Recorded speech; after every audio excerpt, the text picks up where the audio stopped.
오늘 이렇게 불러주셔서 감사드리고 말씀 좀 나눌 텐데, 제가 말씀 나누기 전에 우리 아침에 우리 머리 회전을 위해서 제가 알파벳 유머를 좀 해볼 테니까 여러분들 알아맞혀 보세요. 알파벳 유머 아시죠? A, B, C, D 하는 거 모르세요? 오케이, 그럼 제가 물어볼게요. 여러분들 닭이 낳는 게 뭐죠? R. R인 한국말이고 R 그래야 영어. 그 다음에 기분이 잡칠 때는 뭐죠? A. 그 다음에 먹구름 뒤에는 뭐가 있나요? B. 맞습니다. B. 그렇죠? 수박 속에 든 거는 C. 그렇죠? 임신 후에 낳는 거는 뭐죠? 임신 후에 낳는 것 I. 그렇죠? 코가 간지러울 때는 H. 그리고 징그러운 꼬리를 가진 것은 꼬리가 징그러운 조그만 동물은 G. 그리고 영국 사람들이 즐겨 마시는 것은 T. 예. 자, 이제 머리가 돌아가시겠어요, 이제? 제가 그럼 오늘 전인적인 건강이라는 제목을 가지고 말씀 좀 나눌게요. 저는 15살에 미국에 왔어요. 부모님 따라서. 처음에는 동부에 갔다가 LA에 와서 LA에서 중학교, 고등학교 다니고, 그리고 이제 또 동부에 가서 대학교 다니고, 다시 또 LA로 와서 대학원 다니고, 그리고 지금 오렌지 카운티에서 저는 한 30여 년간 의사로 일하고 있습니다. 근데 저도 우리가 왜 건강에 대한 관심을 갖게 됐나, 왜 의사가 됐나 생각해보면, 제가 의사가 된 건 왜 의사가 됐을까요? 중학교 2학년 때 어머님이 하루 저를 부르셔갖고 저보고 너 의사가 되라. 네. 그러고 나서는 이제 그래서 의사가 된 길을 걸었는데, 이미 제가 15살 때 왔을 때 부모님이 40대 중반, 50대 가까우셨죠. 그래서 어머님은 이제 반지 공장에서 LA 공장에서 다니시고, 아버님은 낮에는 이제 어셈블리 라인 공장에 다니시고, 저녁에는 청소하시고, 저도 고등학교 때 그래서 청소를 많이 따라다녔어요. 그런데 제가 대학교 3학년 때 하루는 집에서 전화가 왔어요. 아버님이 중풍으로 쓰러지셨다고. 그래서 이제 아버님이 이제 혈압이 높으셨는데 당뇨, 혈압, 그래서 중풍이 쓰러졌어요. 그리고 제가 의대 2학년 때 어머님이 간암으로 돌아가셨어요. 그래서 제가 3남 1년대 제가 둘째고, 제 형아버지는 대학교 가 있었고 동생도 고등학교 다녔는데, 이 부모님이 병이 나고 가장이 쓰러지니까 집안이 어떻게 되겠어요? 풍지박산이 나더라고요. 그래서 저희는 뭐 큰 위로 두는 대학교 학생이었으니까 공부했지만, 동생 둘은 그래서 학교를 제대로 못 다녔어요. 집안을 서포트하느라고. 그래서 그렇게 제 아버님도 한 10년 동안 중풍으로 앓다가 돌아가시고, 이런 걸 통해서 계속해서 이제 왜 참 병이 생기는가, 이게 관심이 많았거든요. 그래서 이제 관심을 갖게 된 것이 이제 제가 의사가 됐는데, 의사가 돼서 처음에는 어딜 가냐면 이제 제가 병리학을 좀 했어요. 왜냐면 병에 대해서 알기 위해서. 병리학은 무슨 말인지 아세요? 병리학은 첫째는 두 가지인데, 첫째는 해부하는 거예요. 사람이 죽고 나면은 왜 병이 생겼는가 알기 위해서 해부를 해요. 제가 해부를 근 190번 했어요. 그래서 이제 사람이 죽은 다음에 다 검시하는 거죠. 그래서 다 잘라보고 어디서 병이 왔는지 보고, 그 다음에 해부학 병리학과 또 하나는 검사실이에요. 피검사, 모든 검사를 다 하는 거고. 그 다음 제가 내과에 들어갔어요. 내과에 들어가니까 나이 드신 분들, 뭐 당뇨, 혈압, 뭐 암 이런 거 다 들어가시까지 다 보게 되고, 그 다음에 제가 소아과를 했어요. 소아과 하니까 애가 나서부터 이제 커가는 것까지 다 보게 되고, 그래서 제가 애가 나서부터 사람이 죽고 해보는 걸 다 봤어요. 그러면서 세계 질문이 왜 사람이 병이 생기고 죽는가 하는 걸 보니까 결국은 이게 면역의 문제구나 하는 걸 깨닫게 됐거든요. 그래서 여러분들, 우리가 80년대 중반에 시작해서 가장 무서웠던 병이 뭔지 기억하세요? 1980년대 중반에 이 병이 발견되기 시작해갖고 세계로 공포에 집어넣었어요. 지금도 무서워하는 병이 있어요. 동성 연애자들이 많이 갖는 병. 에이즈죠. 에이즈, HIV균이라고 그래요. 이 에이즈 굉장히 무서워하죠. 근데 이 에이즈균은 어떤 균이냐면요. 여러분들 집에 그 블리치 있죠? 소독하는 거. 그것만 갖다 뿌리면 다 죽어요. 생균이 아니에요. 근데 왜 이 균이 문제가 될까요? 이 균은 누구를 공격을 하죠? 면역세포를 공격을 해요. 몸에서 면역세포 가운데 T임파구라는 게 있는데 이 T임파구는 우리 몸의 면역기관 뇌 같은 기관이에요. 이게 모든 면역을 통제를 하는데 이 중에서 특히 암세포 병을 공격하는 T4, T4 임파구가 있어요. 이 에이즈균은 어디를 공격할까요? 바로 이 T4 임파구를 공격해서 면역 체계가 완전히 무너져 버려요. 그러니까 에이즈 환자들이 죽는 병은 큰 아주 어려운 병으로 죽을까요? 에이즈 환자들은 무슨 병으로 죽냐면요. 일반 사람들이 앓지 않는 병으로 죽어요. 예를 들어서 PCP 뉴모니아, 폐렴이 있어요. 이 PCP라는 건 균은 보통 사람은 와도 전혀 문제가 안 돼요. 그런데 이 에이즈 환자들은 면역이 약하기 때문에 이 균이 들어가면 이것도 확 죽어버려요. 그리고 또 캡실사코마라고 암이 있어요. 보통 사람들은 이 암이 안 생겨요. 면역세포가 든든하기 때문에. 근데 이 에이즈 환자들은 이런 병으로 죽어요. 그래서 보니까 병이 생기는 원인은 어디에 있냐면 면역이 약한 데 있어요. 면역이 튼튼하면 아무리 센 균이 와도 죽지 않아요. 여러분들 코로나 때문에 사람들이 많이 죽었죠. 많이 죽었지만 살아난 사람들, 어떤 사람들이 살아남냐면은 면역이 튼튼한 사람들은 죽지 않았어요. 면역이 약한 사람들이 문제가 생겼죠. 그래서 우리 몸이 면역이 튼튼하면은 병은 안 걸려요. 근데 면역이 약하면 아무리 약한 균이 와도 죽게 되고. 그래서 제가 이제 면역학을 공부를 했어요. 그래서 하다 보니까 애가 태어나서부터 성장해서 삶의 나이가 들어 죽은 다음에 이제 검식까지 하고 그걸 다 보니까 이게 모든 게 면역의 문제구나. 그래서 면역학을 공부하게 됐어요. 그러면서 보니까 몸에 대해서 배우는데 저희가 우리 보통 일반 내과에서 얘기하기를 일반 내과 의사 찾아온 사람들의 70%는 뭐 때문에 찾아올까요? 몸의 병 때문에 찾아오는 게 아니라 그래요. 뭐 때문에 찾아와요? 마음의 병 때문에 찾아와요. 그래서 제가 또 마음을 병원에 생각을 하게 됐어요. 특히 소아과에서는요. 소아과에서는 애들이 와서 나 여기저기 아파하고 애들이 얘기를 할까요? 못해요. 근데 누가 제일 애들에 대해서 걱정을 하죠? 엄마가 걱정을 해서 소아과에서는 우리가 치료를 받을 때 뭘 얘기하냐면요. 애기 치료하기 전에 누굴 치료해야 돼요? 엄마를 치료해야 돼요. 엄마가 불안해하면 의사가 애기를 치료할 수가 없어요. 이런 것처럼 마음을 치료해야 돼요. 그리고 내과에서도 많은 분들이 이 병이 불안증 이런 것도 오기 때문에 이 불안감을 덜어주고 그래서 의사가 들어주는 게 굉장히 중요해요. 왜 중요할까요? 먼저 환자분이 자기 마음속에 있는 힘듦을 다 얘기해야 그래야 병의 반 이상이 치료가 되는데 의사가 자기가 다 안다고 탁 보고서 이 약 하고 2분 3분 안에 끝내면 그분의 병이 치료가 될까요? 안 돼요. 이분의 병은 치료가 되려면 자기 걱정했던 건 다 얘기를 해야 그리고 의사가 들어줘야 저 의사가 내 얘기 다 들었구나. 그래서 내 마음을 아는구나. 그래야 똑같은 약을 줘도 그 약을 아스피린 똑같은 아스피린 받아도 그 약을 받으면 병이 치유가 되는데 그 얘기를 안 듣고 약만 해주면은 이 의사, 저 의사, 이 병원, 저 병원 다니게 돼요.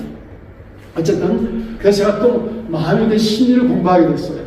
심리학을 공부하게 되고 그러면서 크리스천들이 되니까 처음에는 제가 생각하기를 의사가 됐으니까 제가 병원에 가서 환자들한테 병을 고쳐주면 그 다음에는 내가 이분에게 전도할 수 있는 권리를 얻었다. 그래서 병을 그 다음에 치료해준 다음에 전도를 하려고 그랬어요. 그런데 제가 1980년대 후반에 코스터라고 아시나 모르겠어요. 코스터라고 유학생 선교회 갔어요. 거기에 갔는데 거기서 미국 선교사님을 만났어요. 이분이 한 선교 사역에 왔는데 이분은 양서 좋은 책을 보급하는 게 선교사에게 미국 분인데 한국에서 좋은 책을 보급하시는데 이분의 주신 책을 통해서 뭘 배우게 됐냐면은 구원이라는 거가 우리가 죽어 천당 가는 것만이 구원이 아니구나. 구원이라는 것은 몸과 마음과 영 관계가 온전한 것. 이것이 구원이라는 걸 깨닫게 돼서 그때까지는 몸하고 영하고 다른 거라고 생각해서 몸의 병 고쳐주고 내가 전도하면 되겠다 했는데 그게 아니라 몸의 병이 없는 것, 몸이 건강한 것, 마음이 건강한 것도 이것도 우리가 하나님의 구원을 맛보는 것이구나 하는 것을 알게 됐어요. 그래서 그때부터 생각된 것이 우리가 건강을 생각할 때 그냥 몸의 건강을 생각하는 것이 아니라 몸과 마음과 영의 온전한 건강에 대해서 생각하게 됐고 그것 때문에 오늘 이제 제가 말씀을 해서 드리겠습니다.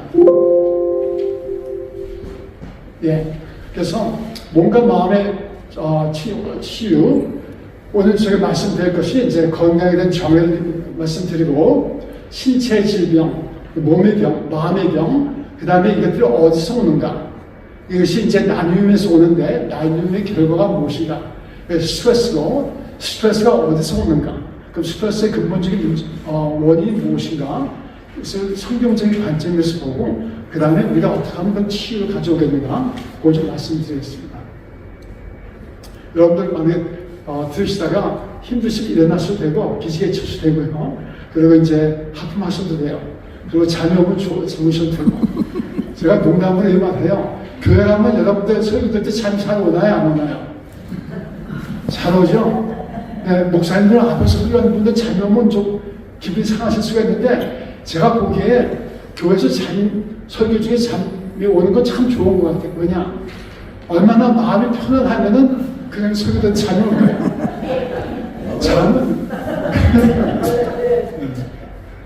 잠은 마음이 편안해 잠이 와요. 마음이 불안하면 잠을 못 주무세요. 여러분들 아마 나이 정도 드시면 제일 힘들게 밤 잠이 안 오는 건데 근데 교회만 가서 설교만 들으면 잠이 와요. 마음이 편안하기 때문에 그런 것 같아요. 그래서 그건 나쁜 게 아닌 것 같아요. 어쨌든 우리가 어떻게 건강을 가져오겠는가. 여러분들 그 건강의 정의 여기 제가 슬라이드가 좀 많이 글자가 있는데 건강의 정의 세계보건기구에서는 건강의 정의를 어떻게 내린지 아세요? 건강의 정의를 몸이 건강하고 마음이 건강하고 관계가 건강한 것을 건강이라고 합니다. 이게 이제 육체적인 건강, 정신적인 건강, 관계의 건강. 그런데 우리 또 크리스천에서 뭐를 알죠? 영적인 건강을 알죠. 제가 의사로서 한 30년 동안 일을 해보니까 많은 분들을 보면서 뭘 느꼈냐면요. 오늘 결론적인 말씀은 몸의 병은 어디서 올까요? 마음에서 와요. 마음이 아플 때 몸의 병이 나요. 여러분들 경험적으로 다 아실 거예요. 마음의 병은 결국 어디서 올까요? 마음의 병은 영적인 병이에요. 마음의 병은 하나님과의 관계가 끊어진 데서 오는 병이에요. 그것이 오늘 결론입니다. 그래서 여러분들 다른 거 다 잊어버리셔도 오늘 생각하실 때 몸의 병은 마음에서 오고 마음의 병은 결국 하나님과의 관계가 끊어진 데서 오는 거구나 하고 아시고 하나님과의 관계가 회복되면은 그 안에 내 정체성을 확인하고 내가 상반장을 알게 되면은 마음의 스트레스가 가라앉고 마음의 병이 해결되고 그럼 몸의 병도 낫는다 이렇게 생각을 간단하게 해주시면 좋겠습니다. 자 그러면은 여러분들 이게 뭐죠? 간이에요. 이게 뭘까요? 여러분들 여자분들 잘 아시죠? 옛날 한국에 부축간에서 간 사보셨죠? 간 잘라오면 이게 간이에요. 간인데 모양이 좀 이상하죠? 이게 빨간 게 있고 하얀 게 있어요. 어느 게 정상적인 간일까요? 빨간 거, 하얀 건 뭘까요? 암세포예요. 이게 보면 이제 암세포는 이렇게 하얗고 암세포를 만져보면 말랑말랑할까요? 딱딱할까요? 말랑말랑해요. 네. 여러분들 간 만져보셨죠? 네. 간이 말랑말랑하게 딱딱해요. 네. 암세포는 말랑말랑하게 딱딱하게 다시 한번 기회를 드리겠습니다. 딱딱해요. 왜 딱딱할까? 제가 그 요거 하나 보여드리고 할게요. 네, 요거 슬라이드 한번 비디오를 한번 보세요. 이게 암세포하고 T입하고 싸우는 영상이에요.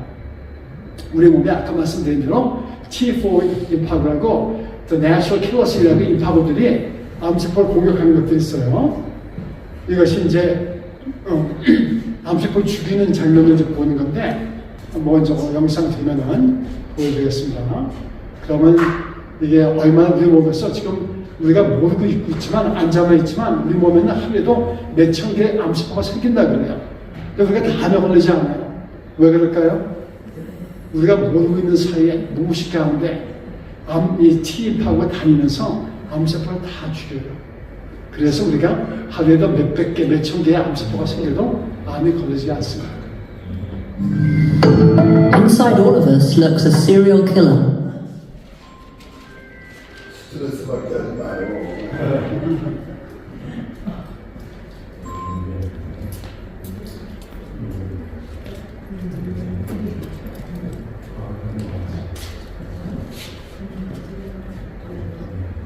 그리고 암세포, 여러분들 암세포가 밖에서 온 세포일까요? 내 안에 내 몸의 세포일까요? 확실하지 않으세요? 암세포가 밖에서 오신다고 생각하시는 분? 몰라. 정확하게 대답하십니다. 암세포는 내 세포예요. 얼마 전에 발견한 게 그 촌충 T보험에서 암세포가 와서 밖에서 온 것이 발견되겠지만 암세포는 대개 남의 세포가 내 세포죠. 시간 되는 대로 틀어주시면 보여드리겠습니다. 자, 첫째는 암세포는 남의 세포가 아니에요. 그러니까 암세포의 이제 그 특징을 몇 개 말씀드릴게요. 여기 지금 나오나요? 보이세요? 이게 지금 여기가 비결부터 입하고예요. 이런 것들이 이제 암세포들이고 이게 지금 T입하고가 암세포를 잡아먹는 거예요.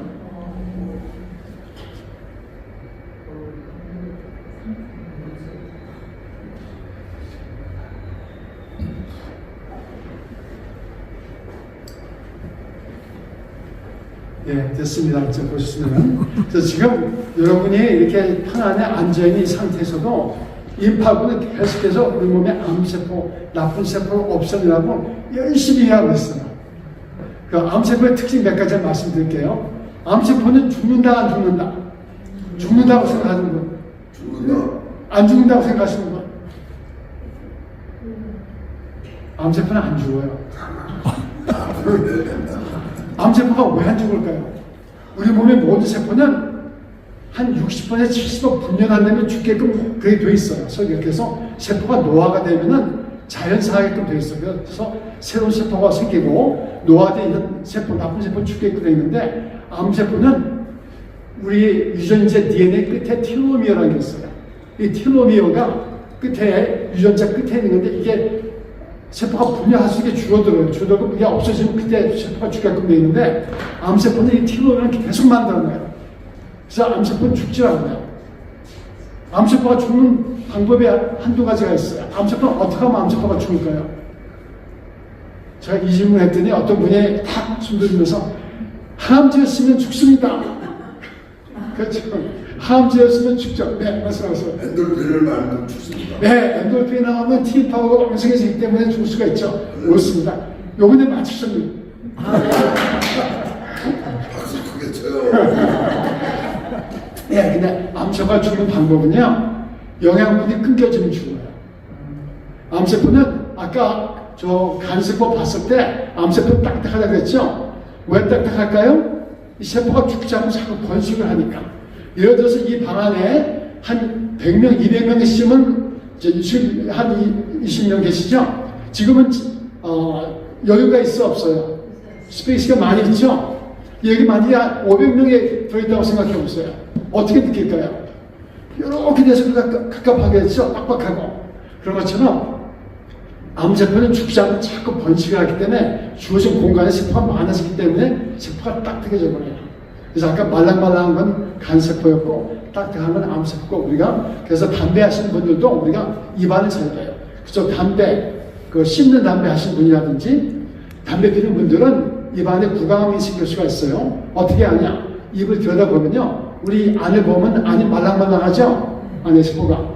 근데 암세포가 있으면 하얗고 딱딱해요. 세포가 자랐기 때문에. 그래서 암세포는 딱딱해요. 또 하나의 암세포의 특징은 우리 몸의 모든 세포는 경계가 있어요. 그래서 목사님하고 저와 경계가 있어서 우리가 사람 볼 때도 너무 가까이 가면 이상하죠? 어느 정도 스페이스가 있어야지 그런데 암세포는 너무 빨리 자라면서 경계가 없어요. 막 자라기 때문에. 그래서 암세포는 경계, 보돌, 바운드리가 없는 세포예요. 모든 세포는 경계사에서 대화를 하고 거기서 주고받고 협력을 하는데 암세포는 경계가 없어요. 그리고 암세포는 또 한 가지 무슨 특징이 있냐면요.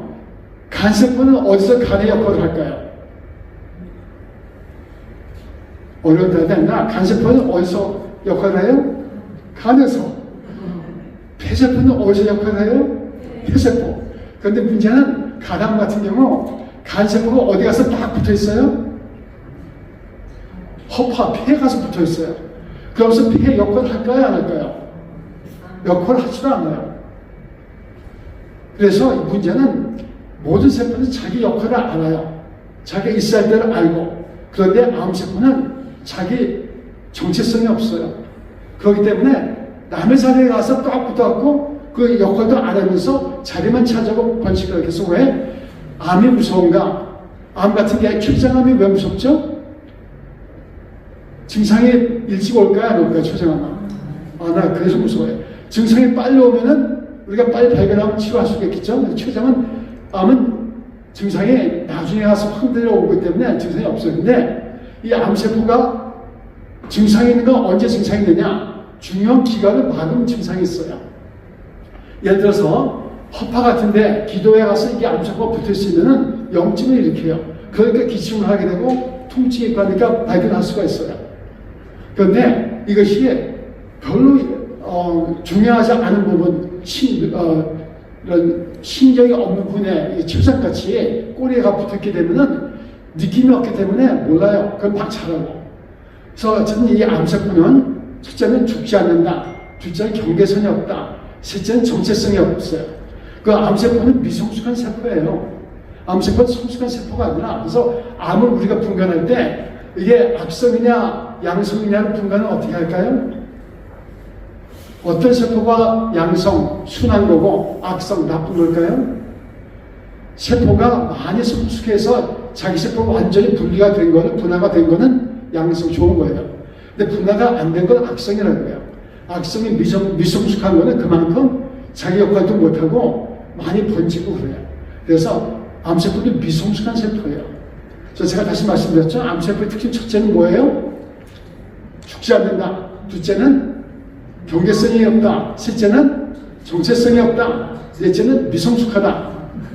이거 영적으로부터 이게 뭐하고 비슷할까요, 이게? 바보. 그렇죠. 영적으로부터 이게 죄하고 비슷해요. 죽지 않는 죄, 자기는 모르고 욕심쟁이고 그런 것들이 이게 암세포입니다. 어쨌든 이제 암세포 특징이고요. 자, 제가 다시 말씀드리면 암세포는 누구 세포예요? 남의 세포예요? 그 누구하고 싸우는 거예요? 나하고 싸우는 거죠. 아까 제 영상 봤을 때도 지금 누구하고 누구 세포가 싸우고 있어요? 자기 T세포하고 자기 세포 중에 변형된 나쁜 세포하고 싸우는 거죠. 자기와 자기의 싸움이에요. 자, 마음의 질서. 그러면 제가 다시 그리고 다른 병도 잠깐 말씀을 드릴게요. 여기 당뇨병, 고혈압, 고지혈증 뭐죠? 여러분들 몸에 당이 있는 게 나쁜 겁니까? 좋은 겁니까? 좋은 걸까요? 좋다고 생각하시는 분? 나빠요? 당은 좋은 것도 아니고 나쁜 것도 아니고 몸에 필요한 거죠. 당이 없으면 어떻게 돼요? 삶이 살 수가 없죠. 문제는 당이 너무 과하게 되면 병을 일으키죠. 그 다음에 혈압이 좋은 겁니까? 나쁜 겁니까? 한 번쯤 했으면 아셔야죠. 좋은 거예요? 나쁜 거예요? 필요한 거죠. 혈압이 역할이 뭐예요? 혈압의 역할은 피를 돌리는 거예요. 여러분들은 정원에서 정원에다가 물 주죠? 호수 줄 때 그냥 물 틀어놓으면 물이 어떻게 나와요? 졸졸졸 나오죠? 이거 멀리 가게 하면 어떻게 하세요? 물을 멀리 가게 하면 어떻게 해요? 호수를? 꽉 잡아주죠? 꽉 잡아주면 쫙 나가죠? 왜 꽉 잡아주면 멀리 나갈까요? 압력이 올라가니까. 압력은 뭐냐면요. 피를 돌리는 건데, 심장에서 피를 돌리는 거예요. 근데 언제 혈압이 올라가죠? 언제 혈압이 올라갈까요? 스트레스가 열받을 때, 화가 날 때, 화가 나면은 어디에 힘이 가야 돼요? 화가 날 때 어디에 힘이 가요? 팔대로 힘이 가요. 때리고 싸워야 되니까. 왜 화가 나요? 자기를 방어해야 되니까. 그래서 보통 때 마음이 편안할 때는 팔대로 힘이 갈 이유가 없어요. 그런데 화가 나거나 자기가 위협을 느낄 때는, 자기가 방어할 때는, 자기가 방어하려면 도망가든지 싸우든지 해야 돼요. 그럼 어디에 힘이 가야 돼요? 팔다리에 힘이 가야 돼요. 팔다리에 힘을 보려면 근육이 이고 멀기 때문에 압력이 올라가야 피가 돌아가요. 그래서 우리가 스트레스 받든지 위협을 느끼든지 화가 나든지 그러면은 혈압이 확 올라가는 거예요. 그 다음에 콜레스테롤이 나쁜 거예요, 좋은 거예요? 필요한 거예요. 잘 들어보시나요? 콜레스테롤은 나쁜 것도 아니고 좋은 것도 아니고 필요한 거예요, 몸에. 왜냐? 우리가 콜레스테롤 올라가면 고지혈증이 생기면 심장마비의 중풍 때문에 문제가 생기지만 콜레스테롤은 뭐의 원소예요? 모든 호르몬의 원소예요. 그리고 모든 세포의 막의 원소예요. 그렇기 때문에 우리가 몸에 스트레스 받을 때 스트레스 호르몬 만들어내게 되기 때문에 그때 몸에서 간에서 콜레스테롤 많이 만들어내요. 그런데 우리는 이게 올라가면 만성병이 생기니까 자꾸 약으로만 누리려고 하는데 약으로만 누린다고 이게 해결이 되는 걸까요? 원인을 치료하지 않고는 안 되죠. 자, 보면요. 당뇨병이 왜 생겨요? 몸에 위협을 느낄 때, 혈압, 말씀드렸죠? 바깥하고 지금 밖에 환경하고 내 안의 환경하고 뭐가 생겼어요?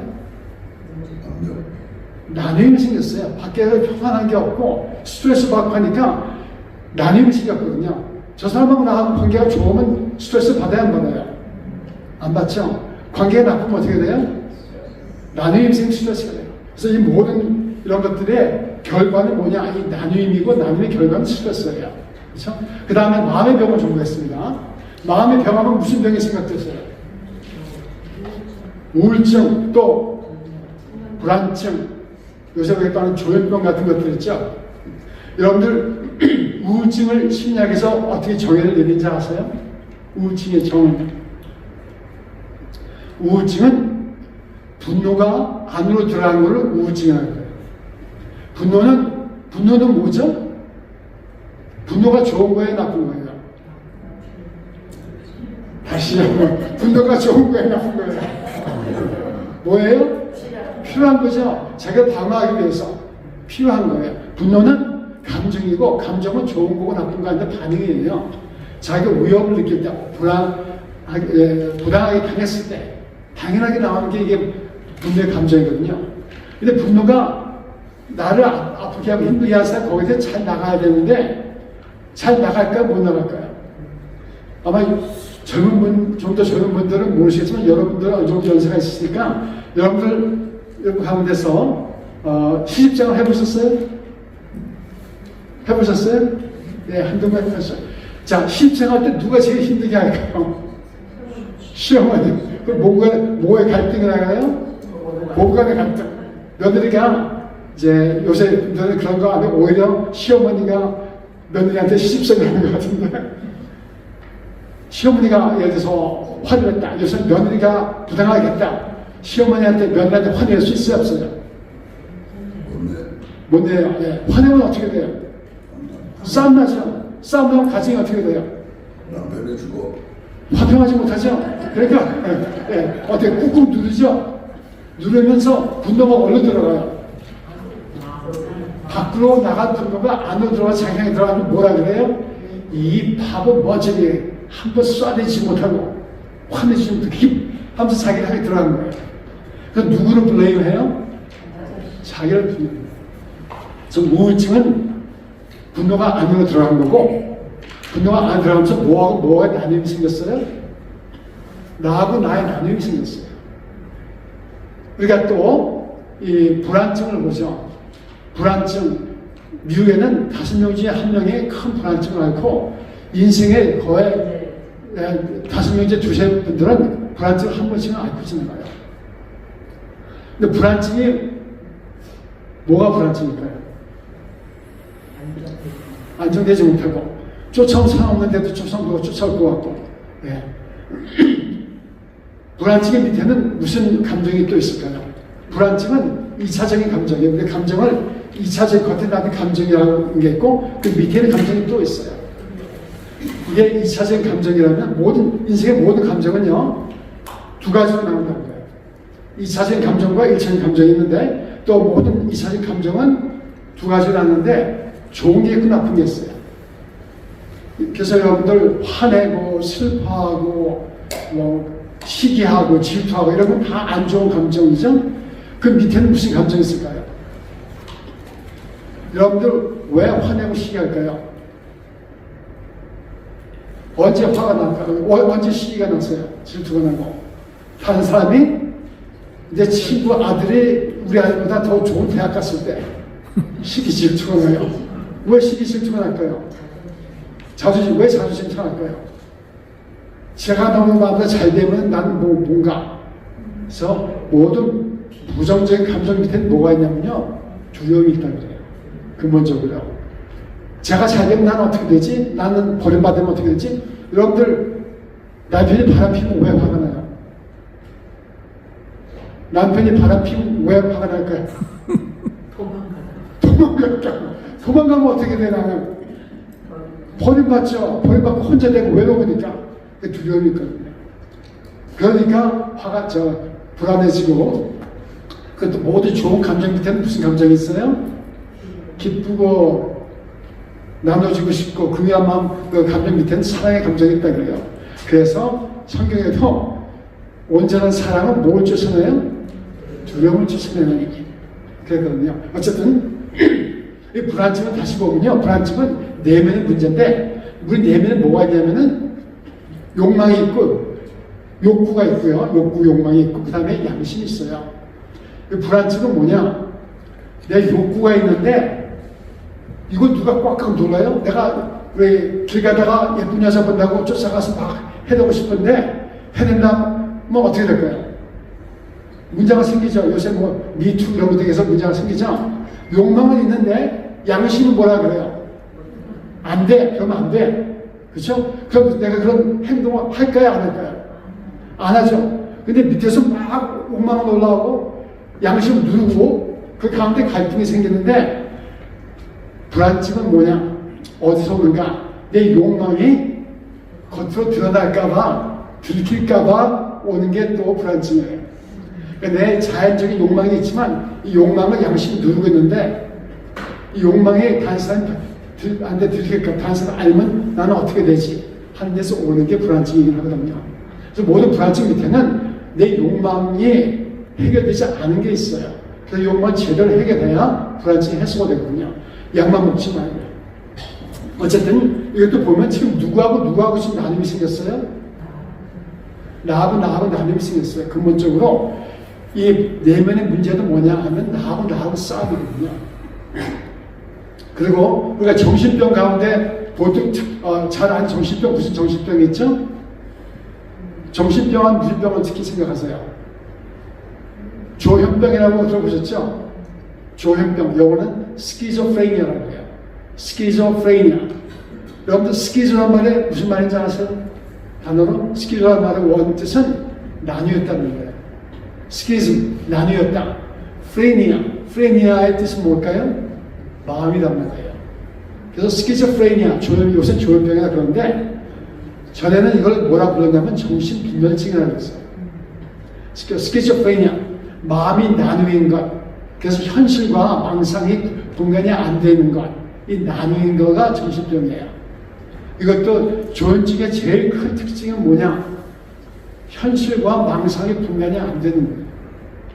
그래서 환청이 들리고 환상이 보이고 이런 것처럼 이 마음의 병의 문제도 근본적인 문제는 뭐예요? 뭐하고 뭐가 나뉘었어요? 나하고가 나뉘는 거예요. 그래서 육체의 병을 봐도 나하고 싸움이 나뉘는 거고 마음의 병을 봐도 나하고 싸우는 거죠. 여러분들 우리가 성격 장애를 보면은 성격 장애자인 사람들 관계가 어때요? 좋아요, 나빠요? 여러분 가운데 그 경계성 성격 장애, borderline personality인데 이 사람들은 모든 걸 다 black and white, 막 좋아서 막 좋아하다가도 한 번만 싫게 보면 아주 나쁜 사람 같은 이런 사람도 있어요. 이거가 보통 경계성 장애자의 특징인데 이것도 지금 성격 장애 때문에 지금 누구하고 나누게 된 거예요? 나하고 누구하고 나뉘었어요? 타인하고 관계가 끊어진 거예요. 그래서 모든 병의 문제는 제가 보기엔 나눔에서 온 거예요. 그러면은 나눔의 결과는 뭘까요? 여러분들 이게 나누게 되면 뭐가 생길까요? 내가 막 하고 싶은데 하지 말라 그러면 안에서 뭐가 쌓이게 돼요? 뭐가 쌓여요? 여기 써있죠? 스트레스가 쌓여요. 여러분들 스트레스를 뭐가 스트레스일까요? 스트레스가 어떻게 정의될까요? 기도도 하고 싶은 거 못할 때 스트레스가 쌓여요? 뭐라고 했었어요? 기도하면서 기도해야 돼. 답을 말씀하시는데 정답은 이제 나중에 말씀해주시고 네, 지금은 스트레스는 그렇죠. 우리가 밖에서 오는 위협에 대한 건데 이 스트레스를 결정하는 게 있어요. 스트레스를 결정하는 게 이게 밖에서 오는 게 결정할까요? 다른 게 이 스트레스 레벨을 결정할까요? 제가 말씀드릴게요. 한스 셀러라고 캐나다의 정신과 의사가 연구를 많이 했어요. 스트레스에 대해서. 근데 이후에 발견한 게 뭐냐면요. 스트레스는 밖에서 오는 여러 가지 환경 때문에 결정되기보다도 내가 갖고 있는 이 리저브라고 해요. 역량에 따라서 결정된다는 거예요.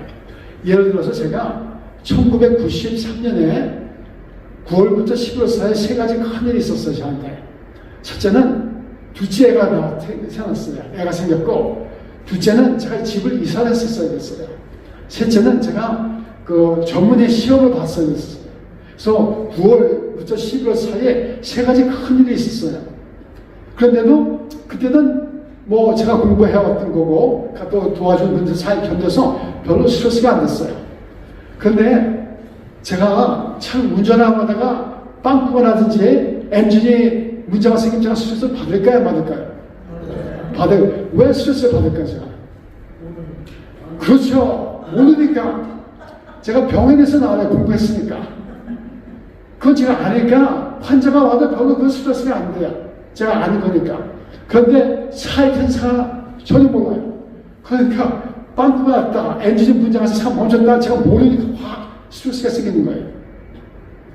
그래서 스트레스는 밖에서 오는 것보다 내가 감당할 수 있는 능력에 따라서 스트레스가 돼요. 여러분들 우리가 돈 때문에 걱정 많이 하시죠. 스트레스 받고. 빌 게이츠 같은 사람이 누가 한 뭐 1000만 불짜리 뭐 수가 들어왔다. 누가 하면 깜빡할까 안 할까요? 나가죠. 여러분 우리가 지금 10,000불짜리 수가 들어오면 어떻게 돼요? 큰일 나죠 지금. 며칠 밤 잠 못 자고. 그러니까 스트레스 하면은 내가 얼만큼 감당할 수 있는 능력이 있는 게 따라서 리저브가 돼요.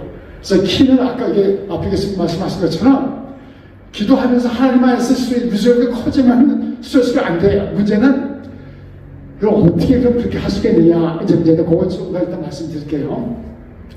그런데 스트레스가 오면 몸에 어떤 반응이 나올까? 여기 보면은 여기 제가 써 있는 게 그래서 외부에 대한 환경에 대한 몸의 생리적인 반응이 스트레스예요. 그런데 HPA2라는 게 있어요.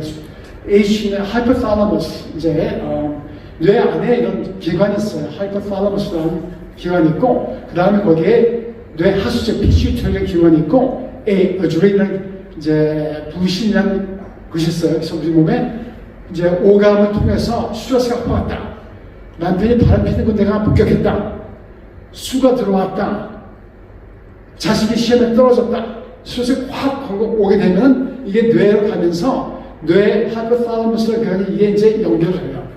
그래서 모든 그 감염이 여기서 그 다음에 대뇌로 가서 대뇌에서 판단을 하는데 위협적인 상황에 때 호랑이가 왔다. 개가 막 달려들 때는 여기서 바로 대뇌로 가지 않고 바로 이제 히포캠퍼스나 아믹달라 기관을 통해서 그 다음에 나오는 거가 피치유터리에 들어가요. 이 피치유터리는 뇌 하수체는 무슨 기관이냐면은 호르몬을 만들어내는 기관이에요. 여러분들의 갑상선 호르몬, 코르티솔 호르몬, 여러 가지 호르몬, 성호르몬 만들어내는데 중간 역할을 하는 기관이 이 뇌 하수체거든요. 그 다음에 이제 부신으로 가요. 이 부신, 콩팥 뇌 부신이라고 있는데 여기서 나오는 호르몬이 스트레스 호르몬이 나와요. 아드레널 글랜드에서 아드레날린. 그래서 주리널 글란드에서 나온 호르몬이 아주나니 그래서 노르에피네프린, 에피네프린이란 스트레스 호르몬이 나오고 그다음에 코르티솔이라는 호르몬이 나와요. 코르티솔. 여러분들 코르티솔 호르몬이 무슨 호르몬인지 아세요? 여러분들 피부에 염증 생길 때 무슨 약 발라요? 코르티솔이라는 거 바르죠? 이게 스테로이드 호르몬이에요. 스테로이드 호르몬은 무슨 호르몬이냐면은 염증을 가라앉히는 호르몬이에요. 코르티솔이라는 거는 염증 가라앉히는 호르몬인데 염증을 가라앉히면서 동시에 뭐를 올리냐면 당을 올려요. 당을 올리고 혈압을 올리는 거예요. 콜레스테롤 나오게 하고 이런 것들이. 그래서 몸에 아까 말씀드린 대로 스트레스 반응차를 방어하기 위해서 혈압을 올려야 되고 콜레스테롤이 나와야 되고 당을 올려야 되기 때문에 이 일을 통해서 이 부신에서 이런 호르몬을 만들면서 이게 확 나오게 되는 거거든요. 이게 몸의 스트레스 반응이에요. 그래서 이것 때문에 이제 우리가 혈압도 올라가고 당도 올라가고 그 대신에 또 여러분들 이제 이 스트레스 호르몬 또 한 가지 작용, 면역을 올릴까요 떨어뜨릴까요? 올린다고 생각하시는 분들, 떨어뜨린다고 생각하는 분들, 스트레스 받으면 면역이 떨어질까요 올라갈까요? 왜 떨어질까요? 예, 우리 잡은 정답을 말씀하시는데 스트레스 받으면 면역이 떨어지는데 왜 떨어지는지 모르시죠? 말씀드릴게요. 왜 떨어지느냐? 우리 몸은 항상 두 군데 중에 한 군데가 있다 그래요. 두 군데 중에 한 군데. 막 싸워서 자기를 방어하든지 쉬고 새로운 걸 만들어야든지 줄기세포를 만들어야든지 항상 두 군데 중에 한 군데가 있어요. 우리 몸은 세포가. 그런데 지금 스트레스가 막 올 때는 지금 싸우고 이럴 때예요? 아니면 먹은 걸 저장하고 새로운 걸 만들어내고 그럴 때예요? 싸울 때죠? 싸울 때는 지금 싸울 때 여러분들 잠자리 하고 싶은 생각 나오세요? 여러분들 남편이 낮에 밤에 막 그러다 밤에 만지면 싫으세요? 좋으세요? 하고 싶으세요? 안 하고 싶으세요? 왜 대답 안 하세요? 싫죠? 왜냐? 싸울 때는 지금 새로운 걸 만들어내고 저장할 때가 아니거든요. 그렇기 때문에 스트레스가 있을 때는 코르티솔이 확 나오면은 몸에 지금 면역세포는 몸을 정리하고 휴식하고 그럴 때 나오는데 이게 그게 안 되기 때문에 이게 떨어지게 돼요, 면역이. 그래서 우리가 여러분들 열이 아침에 열이 날까요? 밤에 열이 날까요? 밤에 애 키워보시니까 아시죠? 왜 하필이면 병원 다 문 닫은 다음에 애가 밤에 열이 펄펄 끄는가? 왜 밤에 열이 날까요?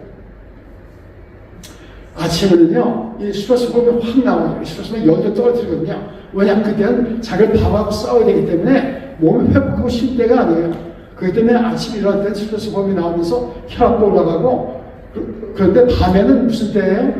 밤에는 쉬고 회복하는 때예요. 잠잘 때. 그렇기 때문에 그때는 스트레스 호르몬이 떨어져요. 그 대신에 몸을 회복하기 때문에 열을 올리면서 열이 올려야 균이 죽거든요. 열이 올리는 열이 나쁜 게 아니라 균을 죽이는 거예요. 그래서 몸에서 싸우고 자기가 방어하기 위해서 열을 올리는 거거든요.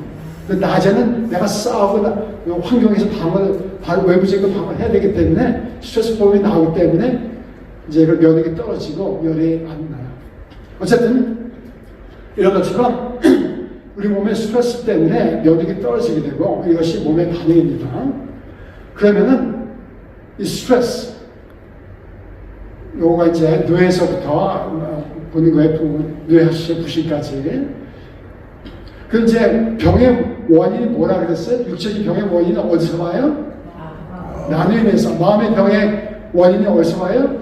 나눔에서. 예, 스트레스 나눔에서. 나눔은 왜 나누니까? 왜 나눌까?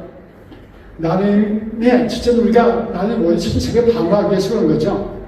자기를 방어해야 되니까. 그리고 이제 관계에서도 그렇고, 이제,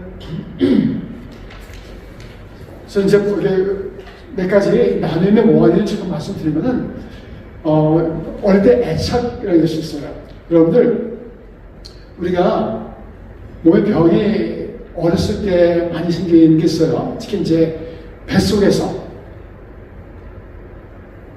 뱃속에서 태아의 9개월 동안에 무슨 일이 생기냐면 엄마 몸의 컨디션에 따라서 엄마 몸에서 나오는 호르몬이 태아의 유전자 발현을 컨트롤해요. 그래서 왜 우리가 요새 많이 나오는 정신병, 어티즘이라고 그러죠. 자폐증 같은 거. 자폐증은요, 미국에서 몇 명 중에 한 명이 자폐증인지 아세요? 70명 중에 한 명이 자폐증이에요.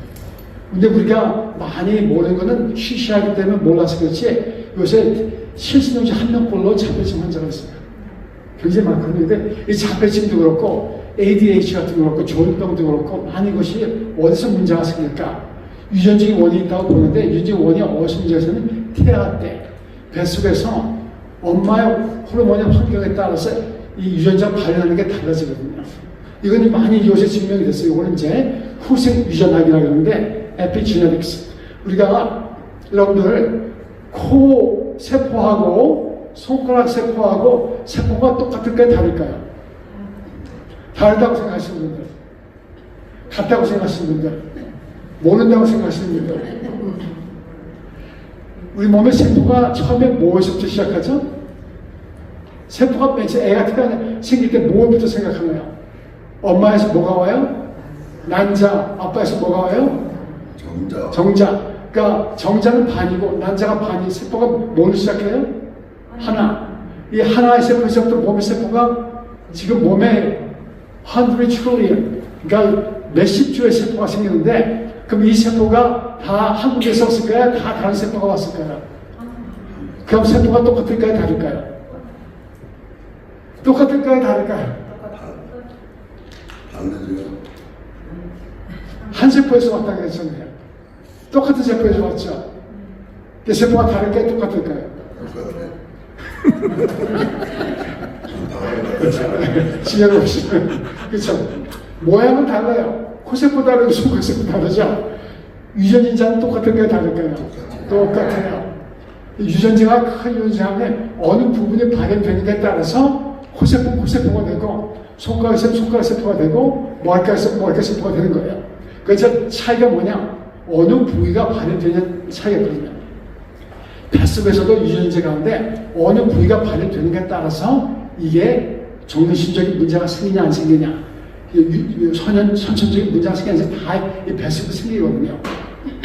그래서 우리 선조들이 한국에서 이 태아 교육, 애기 뱃을 때는 나쁜 거 보지도 말고 생각지도 말고 좋은 것만 먹고, 사실 굉장히 중요한 거예요. 엄마가 스트레스 받으면은 엄마의 나온 스트레스 호르몬이 유전인자의 호르몬에 정상이 발현 못하게 만들어요. 그래서 요새 저희가 염려하는 거는, 요새 젊은 맞벌이 부부들, 와이프들도 임신 9개월까지도 밖에 나가서 일하고 스트레스 받고 쉽게 좋은 거 아닌 것 같아요. 그래서 참 한번 고려해 봐야 되고요. 또 특히 처음 3년, 애가 태어나 3년, 이때가 무슨 단계냐면요, 엄마 관계가 형성되는 거예요. 이건 애착 단계라고 해요. 애착 관계라고 해요. attachment 스타일이라고 하는데, 이때 attachment가 있어요. 이게 어떻게 이게 attachment 되는가에 따라서 이게 일생을 좌우해요. 그래서 이제 엄마하고 안전하게 attach가 되면은 걔는 세상을 볼 때, 이 세상은 안전한 곳이구나, 내가 뭘 해도 안전하다고 생각하는데, 불안하게 애착이 되면 이 사람 모든 걸 불안하게 느끼셔야 돼요. 이게 계속해서 반복이 돼요. 예를 들어서 제가 제 친척 가운데 이런 경우가 있었어요. 이민 와갖고 맞벌이 부부에 애가 태어났어요. 애가 어릴 때 애를 갖다 관리 못하니까 한국에 보내요. 할아버지 할머니한테 받아내고, 그러고 애가 한 5살쯤 되면 데리고 와요. 문제는 뭐냐? 요 갓난아기 때, 갓난아기에게 가장 중요한 사람 누굴까요? 엄마. 왜 엄마가 중요해요? 엄마가 젖도 먹여주죠, 앞으로 봐주죠, 기저귀도 갈아주죠, 몸에 추울 때 안아주죠, 그 따뜻하게 보호해주죠. 엄마가 얘는 생명의 모든 것이에요. 근데 갑자기 엄마가 없어져 버리면 어떻게 될까요? 할머니가 젖 먹여줄 수 있어요? 이 젖 먹여주는 게 굉장히 중요한 이유가 있어요. 우유받습니다. 이건 의학적 연구가 많이 됐는데, 우리가 젖 먹을 때 입에서 전보서 빠지면서 우유가 들어오죠. 뱃속에 좋은 양분이 들어가요. 귀는 뭘 들을까요? 엄마 심장 고동소리를 들어요. 이게 애가 태어나서부터 9개월 동안 내내 듣던 소리 때문에 굉장히 수딩하다고 해요. 안정감 주는 거예요. 또 눈은 누구 눈을 맞춰요? 엄마 눈을 맞춰요. 또 몸은 뭐에 쌓여 있어요? 엄마 팔에서 따뜻하고 포근한 거. 이러면서 애가 뭘 느끼냐? 세상은 안전한 곳이구나. 먹을 게 들어오고 고동씨가 안전한 느낌도 있고 따뜻하고 포근하고 내가 필요하면 채워주고. 또 애가 울면 누가 제일 먼저 가요? 엄마가 가죠. 밤에 깨면 누가 가요? 엄마가 가죠. 기저귀가 저다 내가 다 갈아주죠. 내가 필요해서 내가 앵만한 거 엄마가 다 해줘요. 그런데 엄마가 없어지면 어떻게 돼요? 이런 게 없어지게 내가 아무리 울어도 누가 와요? 안 와요? 오질 않아요. 그래서 우리가 이게 옛날에 그 미국의 교육에, 아이들 교육에, 미국 교육은 애가 태어나면 바로 다른 방에 쓰이고 마니터 틀어놓고 그리고 부분 두 개 짜고 거기서 애 한번 가고 그러는데 문제는 이게 좋은 게 아니에요. 애가 막 울다가 지치죠? 애가 이제 이런 얘기를 해요. 애가 울면 가만 놔둬라. 울다가 그럼 제가 집권 안 해주면 벌만 가진다. 그러면 안 되니까 울 때까지 놔두고 나중에 필요할 때는 가서 3시간씩 밥 주고 그때는 다시 가져라. 근데 애가 그러면 애가 울다가 안 울까요? 계속 울까요? 아주 성격이 센 애들 계속 울겠죠? 보통 애들은 끝이죠. 끝이면 부모는 뭐라 그래요?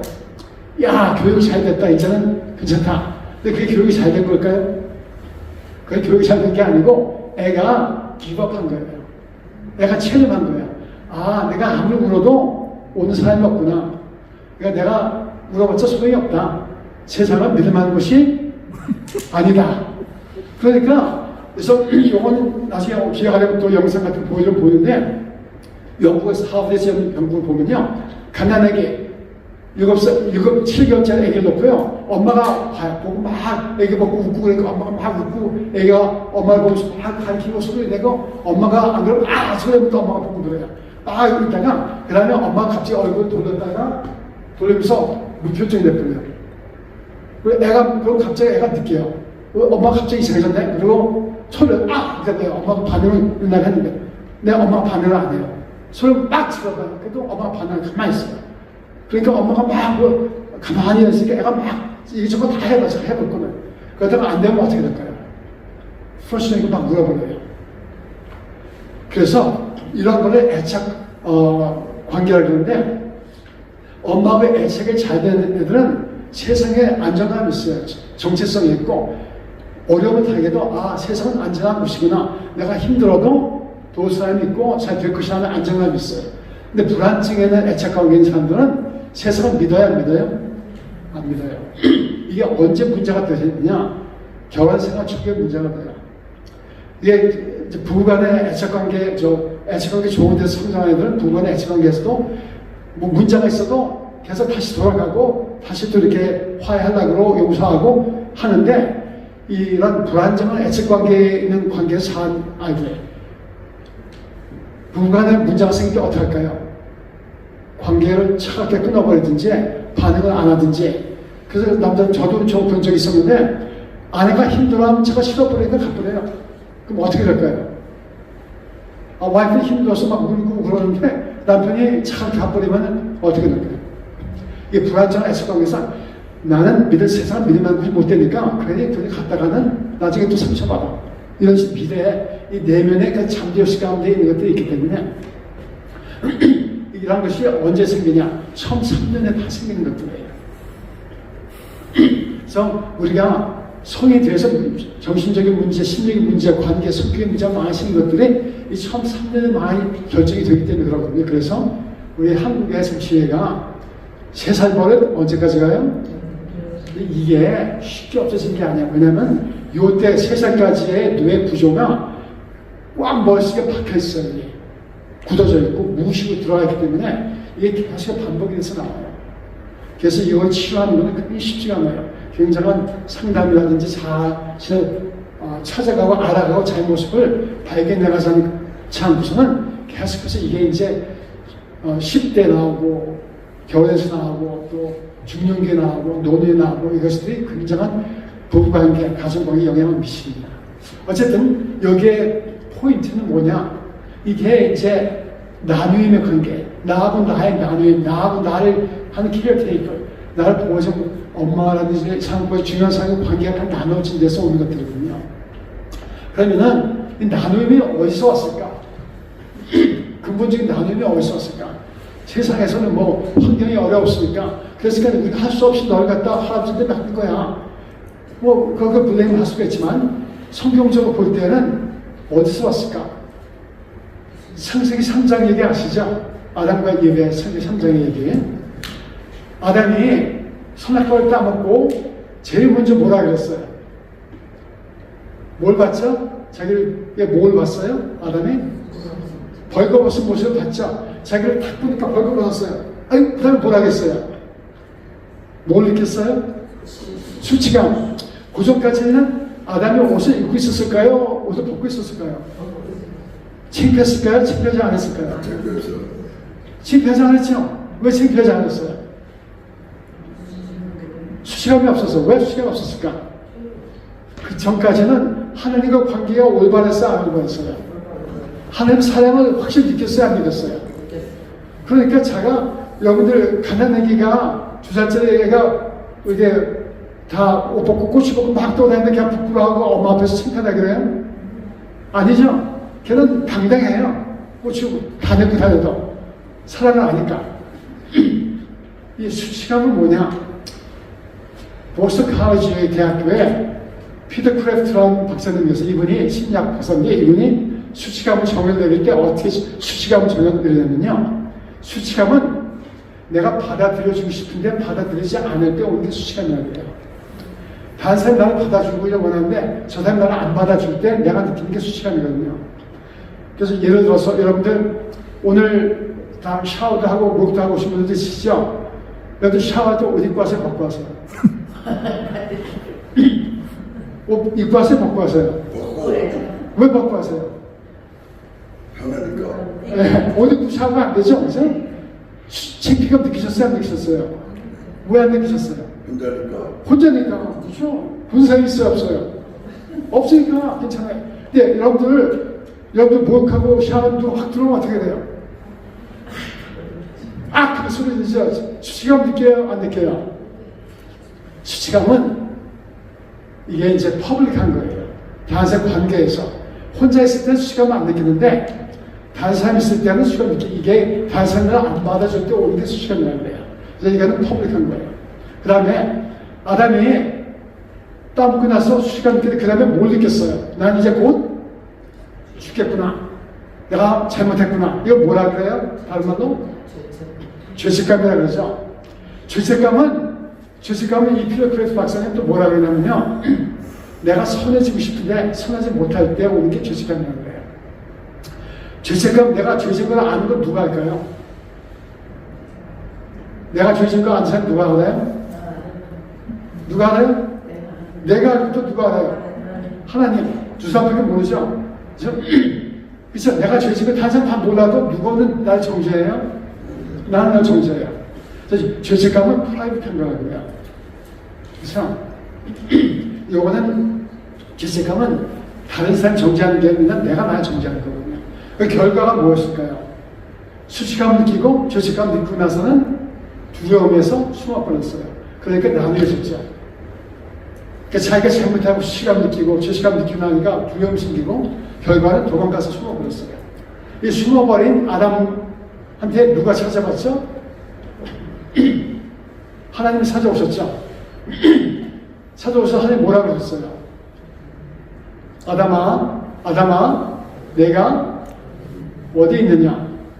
하나님이 아담이 어디 있는지 몰라서 아담한테 어디 있냐 물어보셨을까요? 그건 아니죠. 왜 하나님이 아담한테 아담아 내가 어디 있냐 물어보셨을까요? 그렇죠. 제가 보기에도 아담한테 기회를 주신 것 같아요. 제가 잘못하면 내어놓고 관계를 회복하게끔 기회를 주신 것 같아요. 근데 아담이 그러지 않았어요. 그 다음에 물어보신 게 뭘 물어보셨죠? 아담아, 내가 무엇을 하였느냐? 아담한테 기회를 주셨는데도 아담 나오지 않아요. 그 다음에 아담이 무슨 대답을 했어요? 당신이 나한테 준 이 여자, 막 이렇게 여기가 아시죠? 왜 때 누구를 블레임해? 첫째는 하나님의 블레임. 또 누구를 블레임해요? 옆에 사람이라고. 근데 내 세속보다 누구를 블레임하고 있으면 보시죠. 그렇죠? 이게 제 아내의 모습이었어요. 이런 아내의 모습을 하나님께서 어떻게 하셨어요? 이런 아담의 모습, 하나님 관계 끊어진 데서 나눔에서 온 이 하나님 관계가 끊어지고, 자기 이 사람 이바의 관계가 끊어지고, 또 자기와 자기의 관계가 끊어진 이 아담에게 하나님께서 누구를 보내어 수치감을 감춰주셨죠? 어린 양, 이제 가족은 뭐 양이든지 동물을 보내서 옷 입히시고, 그것이 누구의 표상이에요? 예수님의 표상이죠. 예수님이 돌아가셨다는 말. 그런데 결국은 우리의 모습, 하나님은 예수님을 통해서 관계를 회복시키시는 거예요. 왜 다 잘 아시는 것처럼 예수님 안에서 우리가 용서받고 나의 정체성 회복하고 사랑받는 사람으로서. 그래서 복음의 제일 큰 거는 우리가 제일 해야 할 건 뭐냐? 나의 정체성을 회복하는 것 같아요. 내가 사랑받는 자라는 정체성을 회복하면은 내가 나를 사랑하게 되면은 여러분들 누가 나를 제일 많이 블레임할까요? 누가 나를 제일 많이 블레임할까요? 세상에서? 나 자신이겠죠. 저도 21살 때 예수님 영접하게 됐는데 그때까지는 항상 잘난 체를만 했어요. 제가 어렸을 때 별명이 전난체였어요. 잘난 체한다고 제 친구들 저보고 전난체라고 했어요. 왜 잘난 체를 이렇게 많이 했을까? 잘나 보이고 싶어서. 내가 나를 받아들이지 못하니까 뭔가 잘난 체 해보고 싶어갖고 잘난 것처럼 보이고 싶어갖고 했던 것 같아요. 그러니까 정체성이 문제가 있는 거죠. 왜 내가 나를 볼 때 나를 받아들이지 못하게끔 잘나야만 다른 사람 나를 받아주겠거니 했으니까 잘난 체를 한 거였죠. 근데 예수님 영접할 때 뭐가 왔냐면은 만약에 하나님 정말 계시고 그러니까 나를 있는 그대로 사랑하시고 그러니까 정말 하나님이시라면은 그가 나를 사랑하시면 다른 사람이 나를 어떻게 생각하는 거는 상관이 없겠다. 이런 자기함이 생겼어요. 그리고 만약에 하나님 나를 사랑하시고 나를 받아주시면 내가 뭔데 나를 안 받아주겠는가. 이것 중에서 예수님 영접하는 계기가 됐어요. 그래서 우리가 치유, 회복, 문제는 나눔인데 나눔의 해결은 어디서 오는가? 근본적으로 하나님께 나를 얼만큼 사랑하시는가? 나를 받아주시는가 하는 내 그 정체성이 회복이 돼야 그래야 내가 나를 정죄하지 않고 그래야 내가 다른 사람 정죄하지 않아요. 이런 말이 있어요. 우리가 다른 사람에게 줄 수 있는 제일 큰 선물이 뭘까요? 특히 나에게 들어가면서 내가 다른 사람에게 줄 수 있는 제일 큰 선물은 뭐냐? 내가 나 자신을 사랑하는 거예요. 여러분들 우리가 많은 경우 다른 사람들 찝쩍거리고 블레임하고 화내고 신경질내고 짜증내고 욕한 사람들은 왜 그럴까요? 뭔가 그 안에 불만이 많아요. 뭔가 그 안에 외로움이나 괴로움이나 뭔가 짜증이 많기 때문에 이게 누구한테 나와요? 옆으로 나와요. 내가 편한 사람들은 다른 사람 별로 블레임 안 해요. 내가 사랑받는 사람 정체성 있고 편한 사람들은 옆에 가면 그 사람 옆에 가면 편안해요. 근데 내가 편하지 않은 사람들, 짜증 있고 불만 있는 사람들 그 옆에 가면 뭐가 튀어요? 똥이 튀어요. 그래서 우리가 다른 사람 속에서 제일 큰 선물은 내가 나 자신을 받아들이고 사랑하는 거가 제일 큰 선물이란 말이에요. 그러려면 어떻게 하면 그럴 수가 있을까요? 하나님의 사랑을 알고 받아들여야겠죠. 결국 답은 아까 처음에 말씀드린 대로 몸의 병은 마음이 쏘고 마음의 병은 영혼에서 오는데 영혼의 병의 해결은 어디서 오나요? 하나님과 관계 끊어지면 내가 어디서 하나님의 사랑을 예수 그리스도를 받아들이면서 나의 정체성을 회복할 때 내 영혼이 잘 된 같이 아까 김영종 목사님 말씀해 주셔서 내 영혼이 잘 된 같이 범사에 잘 되고 내가 몸이 강건해지고 관계를 강건해지고 그것이 진된 치유고 복임인 것 같아요. 자 마지막으로 삭개오 얘기 한마디만 드리고 정리하겠습니다. 여러분들 삭개오 잘 아시죠? 누가 보면 삭개오 잘 아시죠? 모르는 분 있으세요? 없으시죠? 삭개오는 특징이 뭐였나요? 키가 작은 삭개오. 삭개오 직업은 뭐였나요? 여리고의 세리장이었죠. 여러분들, 이 남자들 사회에서는 키가 작으면 어떻게 될까요? 스트레스 굉장히 받아요. 여러분들, 우리 애들 놀이할 때, 편나눠서 놀이하죠? 게임할 때. 그러면 주장을 세우세요. 그 다음에 주장이 애들 고르기 시작해요. 누가 제일 먼저 뽑히죠? 키 크고 몸이 좋은 애. 누가 제일 마지막에 뽑히죠? 키 작고 해서. 그러니까 키 작은 애들은, 남자들은 어디서부터 스트레스 굉장히 많아요. 이 삭개오도 분명히 이 키 작은 거에 대한 컴플렉스가 있었을 것 같아요. 그러니까 내가 남 무시를 당하면서 사는 이 삭개오. 이 삭개오 마음속에 무슨 마음이 있었을까요? 저는 잘난 체 해보려고 했지만 색깔 두고 봐라. 나는 돈을 많이 벌어갖고 다른 사람 나를 무시 못하게 할 거야. 막 그런 마음이 있지 않았을까 싶어요. 그랬으니까 다른 사람들이 욕하는 세리, 그 중에서 세리장이 된 거죠. 근데 제가 삭개오를 보니까 삭개오가 불쌍한 것보다도 누가 더 불쌍했을까요? 삭개오의 마누라, 삭개오의 아이들 더 불쌍했을 것 같아요. 여러분들 여자분들 많이 동네 다니고 마실 다니고 모여서 하는데 삭개오 마누라가 오면 여자들이 뭐라고 했을까요? 저 삭개오 마누라 저거 또 우리 피하자. 뭐 왕때는 안 시켰을까? 삭개오 아이들 놀다가도 삭개오 애들만 오면 어떻게 했을까요? 그 미운 삭개오 왕때 안 시켰을까? 제가 보기에는 삭개오보다 삭개오 마누라하고 아이들이 더 힘들었을 것 같아요. 이러던 삭개오, 이 마음속에는 돈을 많이 벌었지만 마음속에 무슨 마음이 있었을까요? 예수님을 보니까 예수님 어때요? 예수님 가진 게 있어요, 없어요? 없는 사람들이 따르고 좋아하고 존경하고 그렇게 사랑해요. 그것보다 삭개오 마음속에 그런 게 의문이 왔을 거예요. 왜? 예수님은 하나도 가진 게 없고 나는 많은데 나는 이 사람들 미움받는데 삭개오는 저렇게 예수님 저렇게 사랑을 받을까? 그 얘들이 보고 싶어서 뽕나무 위에 올라갔죠. 올라가서 그때는 옷이 하나다요. 밑에 보면 막 속에가 다 보고 있을 거예요. 그런 삭개오, 예수님이 보고 뭐라 그랬어요? 삭개오 보고 뭐라 불렀어요? 삭개오야, 삭개오 내려오너라. 그렇죠? 삭개 이름을 불렀어요. 여러분, 삭개오, 영어는 제기우스. 제기우스의 원 뜻이 뭔지 아세요? 삭개오 뭔 뜻이 뭐죠?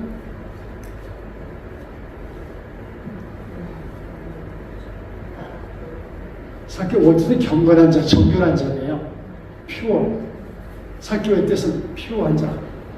여러분들, 우리가 애들 낳고 이름 지어줄 때 못난이, 쪼다, 바보 이렇게 이름 지어준 사람도 있나요?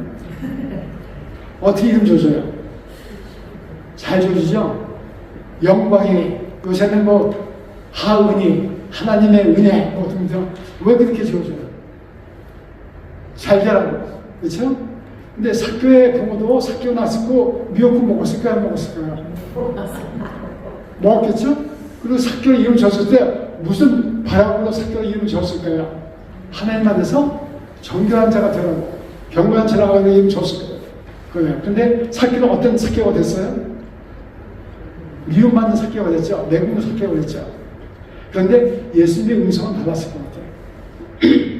삭개오야 그랬을 때 이 삭개오라는 음성, 이 음성이 삭개오의 마음을 때렸을 때는 정결한 자다. 아마 알게 모르게 부모님의 사랑과 모든 게 옛날 모든 게 확 올라오지 않았을까. 그때 삭개오의 마음을 영혼을 때리는 예수님의 음성이 간단한 이름 부른 삭개오야 하는 말에 있지 않았을까. 그랬을 때 삭개오의 반응이 어땠구나. 내 재산의 반을 나눠주고 토직한 것을 차버려 갖겠나이다. 그렇죠? 그러고 나서 예수님이 뭐라 그랬어요? 이 또한 누구의 자손이라고 했어요? 이 또한 아브라함의 자손이라고 했어요.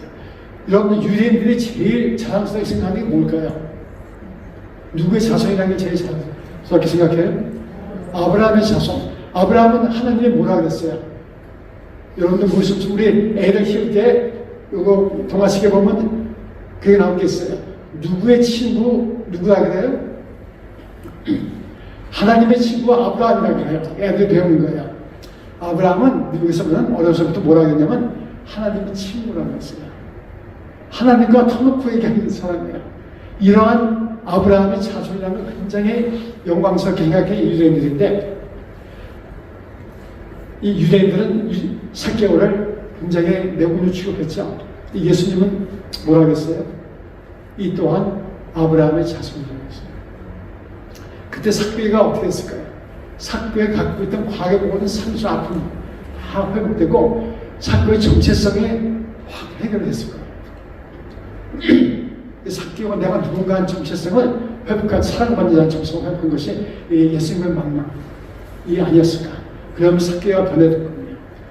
그리고 마지막으로 전승에 의하면요, 이 삭개오가 누군지 아세요? 클레멘트 오브 알렉산드리아라고 2세기의 초대 교부가 있어요. 교부 클레멘트 오브 알렉산드리아.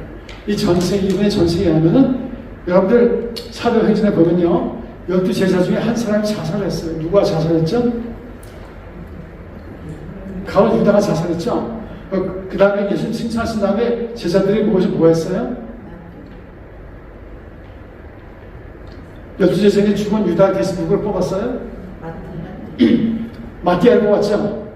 전세에 의하면요, 이 마띠아가 누구예요? 삭개오와 이 바로 마띠아라고요. 클레멘트 오브 알렉산드리아 전세에 의하면 여기는 분분한 것도 있지만 클레멘트에 의하면 이 마띠아가 바로 삭개오입니다. 이 하나님의 사랑에 떨어졌던 세상 사람들에게서 조롱받던 민족들에게 내군이라고 불렸던 삭개오, 자기 자신마저도 자기를 괴롭게 하고 가족들마저도 자기를 수치스럽게 여겼던 삭개오.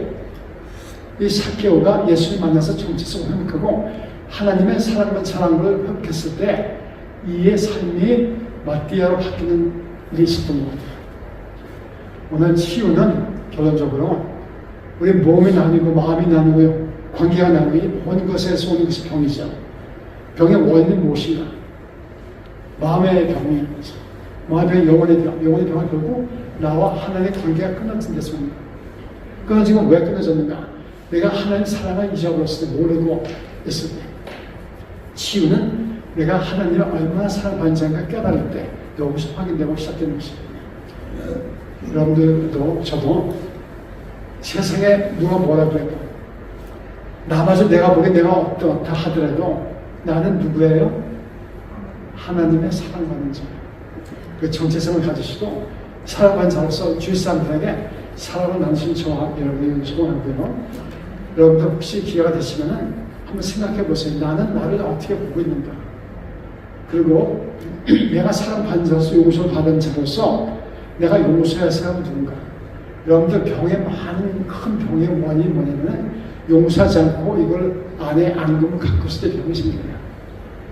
낫기를 원하시면 용서를 해야 되는데 용서하려면 내가 용서받는 걸 하셔야 돼요.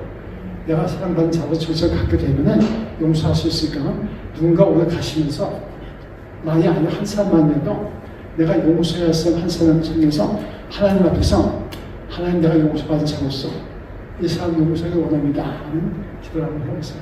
감사합니다. 질문 받겠습니다. 질문 있으세요? 자, 시간이 많이 끌었는데 질문 있으면 해주십시오. 네. 아까 그 말씀드렸는데 우리 몸에 결국 면역이 없으면 모든 병에 생긴다고 했잖아요. 의학적으로요. 그 면역이라는 그 우리가 어떤 이렇게 병에 걸렸을 때 이런 약 저런 약뭐 말씨 무슨 이런 거 먹는 것보다 어떤 면역제를 차라리 먹으면 온 병이 회복되지 않을까요? 그리고 그 면역이라는 것은 혹시 땀 이렇게 피가 싸고 백혈구 저절로 수치 나오듯이 면역이라는 것도 혹시 뭐 수치가 있는가? 네, 아주 꿰뚫고 질문해 주시면 굉장히 좀 중요한 질문인데 면역을 어떻게 튼튼하게 할 것인가? 면역은 어쨌든 우리 몸에 면역이라는 것은 백혈구가 권장을 해요. 백혈구 특히 백혈 중에는 뭐 T 림포사이트 임파구라는 것도 있고 뉴트로필 호중구, 호상구 그리고 이제 컴플레멘트라는 등등 여러 가지 세포가 많은데 그 중에 뇌의 역할을 하는 거가 T4 아까 보여드렸던 T4 임파고예요. 이 임파고의 면역은 튼튼하기는 어떻게 튼튼한가? 맞아요. 요새 암의 치유하는 거 제일 큰 치유 요새 제일 각광받는 면역 해법이 뭐냐면요. 어떻게 면역세포를 튼튼하게 해서 암세포를 죽이는가 하는 거. 전에는 암세포는 그냥 약을 써서 세포를 다 죽여버리기 때문에 좋은 세포까지 다 죽여버리는 게 암치료였고 부작용이 많았는데 요즘 치료법은 면역세포를 튼튼하게 만들어서 그 세포가 암세포를 죽이게 하는 게 이게 새로운 치료법이에요. 근데 아까 말씀드린 대로 이 면역의 제일 치명적인 게 무엇일까요? 아까 말씀 우리 몸은 항상 두근두근 한 군데가 있다. 몸은 자기 싸우고 방어하는 데가 있든지 회복하는 데가 있든지 싸우든지 회복하는 데가 있는데 면역이 튼튼하려면 회복하는 데가 있어야 돼요. 우리 몸에. 근데 면역이 우리 몸이 회복하는 데 가 있으면 우리가 어떻게 해야 될까요? 쉬어야 돼요. 스트레스가 가라앉고 쉼이 있는 것이 쉼이 회복하는 것 그때가 면역세포가 튼튼해지고 줄기세포가 막 생기고 새로세포가 나오는 거거든요. 그래서 그 스트레스 보면은 우리가 알아요. 스트레스 때문에 암, 당뇨 이런 영향이 있다는 건데 연구하면은 이 연구가 잘 나오지 않아요. 왜 연구가 안 나오는가? 왜냐하면 이거는 이제 객관적으로 증명하기가 힘들어요. 스트레스라는 건 내면적인 거기 때문에. 그래서 연구 결과 많이 안 나오지만 의사들은 다 알아요. 스트레스가 원인인 거를. 그리고 이제 스트레스 때문에 명세포가 떨어진 건 분명히 증명이 되거든요. 그래서 스트레스를 가르치려면 그치 우리가 먹는 거, 이제 서플리멘트 이런 것들, 뭐 보조제 이런 것들 우리가 비타민 같은 것도 지난 한 5, 60년간 계속 대용 얘기해요. 비타민을 먹어야 되느냐 말아야 되느냐. 답은 아직도 이래요. 잘 안 먹는 사람들은 비타민을 먹고 잘 드시는 분들은 비타민 필요 없다고. 그러니까 결국은 음식을 잘 먹어야 돼요. 근데 나이가 드신 분들이 음식을 못 먹어요. 그런 분들 있어요. 그런 분들에게는 우리가 비타민을 보내요. 못 드시니까. 그렇지만 나이가 드셔서 건강한 분 보면요.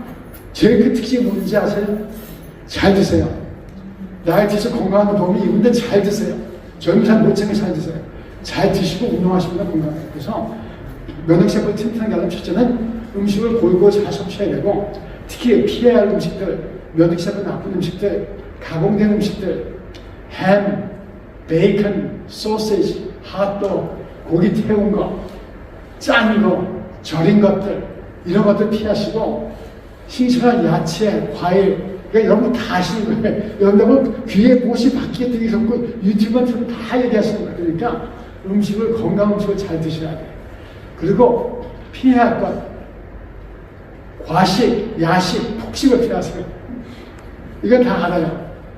과식, 야식, 폭식, 몸시 쉬지 못해요. 그거 소화시키는 그렇죠? 그리고 스트레스 관리하고 스트레스 잘 관리하는 거 이거가 결국은 몸의 면역을 튼튼한 키거든요. 근데 문제는 다 알아요. 못해서 그렇지. 요거는 여러분이 결정을 하시고 근데 왜 알면서도 못하는가? 첫째는 스트레스 받는 거 미운 사람이 스트레스 받죠. 알면서도 못해요. 왜? 오늘 말씀드린 결국 내용대로 내가 하나님의 사랑을 잘 알고 용서하고 보내고 그래야지 언제까지 죽을 날까지 그 앙금을 뚫고 가시고 상하고 가시겠어요?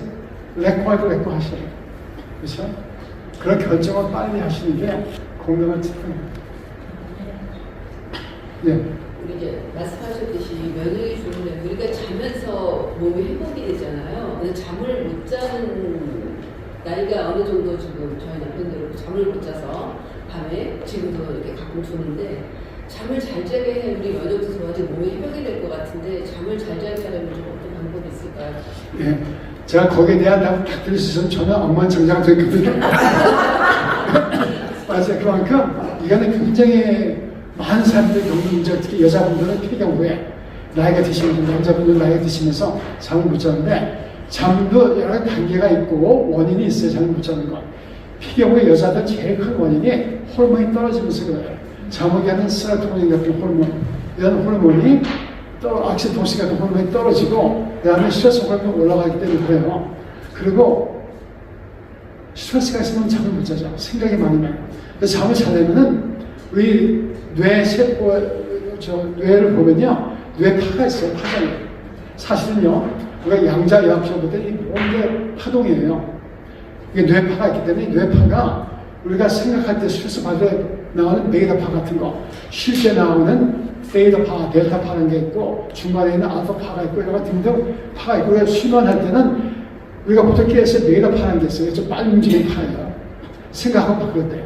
그리고 이제 잠들기 시작하고 안정되면 알파에서부터 그 다음에 뭐 세이다, 델타, 세이다 파로 하면서 슬로우 다운 되면서 그러거든요. 이럴 때 이제 무의식의 것이 저장이 되고 정리가 되고 그러는데 뭐 간단하게 말씀 첫째는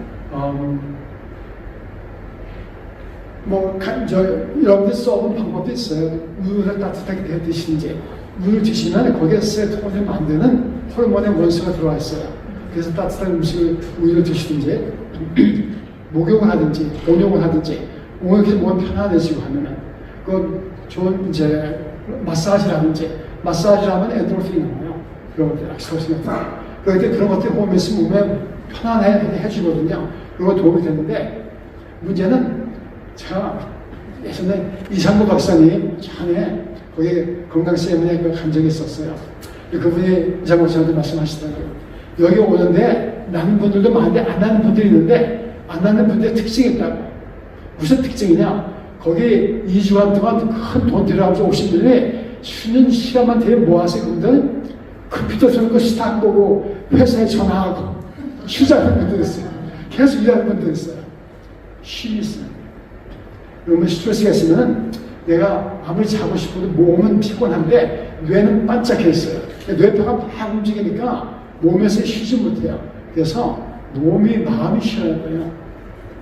그래서 마음을 쉬기 위해서 몇 가지가 있는데 여러 가지가 있지만 하나는 명상, 묵상, 관상이 굉장히 도움이 돼요. 현대의학적으로 증명이 아주 잘 돼 있어요. 우리 한국 교회에서는 관상 얘기하고 명상 얘기하면 이제 쫓겨날 수가 있는데 그거는 뭐 기독교에도 많이 오래 전통 가운데 있는 거고 근데 그 특징을 보면요 공통적인 게 뭐냐 이게 이제 뭐 힌두교, 불교의 이런 명상이든지 기독교, 개신교, 캐톨릭의 명상이든지 공통점이 몇 가지가 있어요. 여러 가지 영적인 것도 있지만 영적인 것 떠나서 의학적으로 볼 때 공통적인 거는 두 가지가 하나는 주문을 외는 거예요. 똑같은 걸 반복하는 거예요. 힌두교에서는 옴 맞아? 불교에서 뭐예요? 나무아미타불 이렇게 하자. 기독교에서는 뭐예요? 주 예수시여 이 죄인에게 긍휼을 베푸소서 예수의 기도가 있어요. 헤세키스파라고 러시아 정교에서 하는 기도가 있어요. 주 예수시여 이 죄인에게 긍휼을 베푸소서. 아니면 주기도면 그렇죠? 하늘에 계신 우리 아버지시여. 또 카톨릭에는 묵주가 있어요. 로즈리. 이게 다 뭐냐면요. 이걸 하게 되면은 아까 말씀드린 또 한 가지 우리 생각은요. 생각을 캄다운 시키는 방법인데 우리 생각은 항상 두 군데 중에 한 군데가 있어요. 생각은 두 군데 중에 한 군데인데 어디가 있을까요? 하나는 어디 크게 얘기해야지. 싸우는데. 예, 우리 생각은요, 하나는 과거에 가 있고, 또 하나 어디가 있어요? 미래가 있어요. 우리가 여러분들, 과거 생각하면 무슨 생각하세요? 과거 생각하면 무슨 생각이 나와요? 이랬을 걸, 저랬을 걸 하면 무슨 생각이에요? 후회 생각이에요. 후회 생각하면 뭐가 올라올까요? 내가 그때 그 시장을 샀어야 되는데, 스트레스가 확 올라오죠. 미래 생각하면 우리가 보통 미래 생각하면 무슨 생각할까요? 이래야 돼야 되는데 저래야 돼야 되는데 이렇게 안 되면 어떡하지? 뭐예요? 걱정은 뭐가 생겨요? 스트레스가 확 올라와요. 근데 우리 생각은 항상 두 군데 중에 한 군데가 있다고 해요. 그럴 때 스트레스가 끊을 날이 없어요. 그래서 명상, 관상, 묵상이 다 뭐냐면요. 한 가지 방법이 모든 게 집중할 때 현재에 집중하는 거예요. 지금에, 현재. 요 현수만에. 그래서 이것이 첫째로 그러면서 잡생각이 들어와요. 우리가 기도하든지 묵상을 하든지 하면은 잡생각이 막 들어와요. 그럴 때 이 생각을 없애라고 싸우려고 하면 어떻게 될까요? 생각이 더 들어와요. 그래서 이때는 두 가지 방법이 인정을 해야 돼요. 아, 내가 우리 애들 생각했구나. 아, 내가 우리 남편 생각했구나. 내가 우리 집안에 생각했구나 하고 인정을 하고 그 다음에 다시 기도로 돌아가는 거예요. 주 예수시여 이 죄를 그리고 봅시다. 이렇게 두 가지 테크닉이에요. 명상에.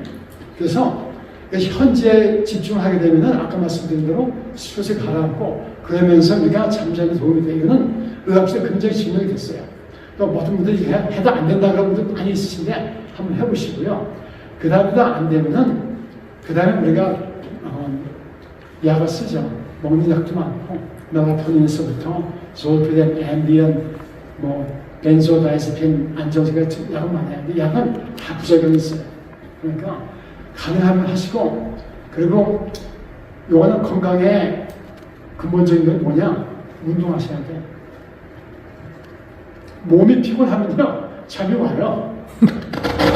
만약에 걷고 피곤하면 잠이 오니까 몸을 피곤하게 하셔야 돼요.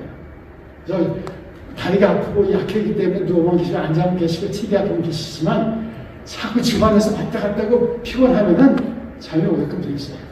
잘 드시고 그리고 아까 말씀드린 내 안에 지금 쌓이는 거 잠만 자려고 누구 요놈 생각이냐 이런 거 다 보내셔야 돼요. 이래야지. 네, 또 질문 있으세요?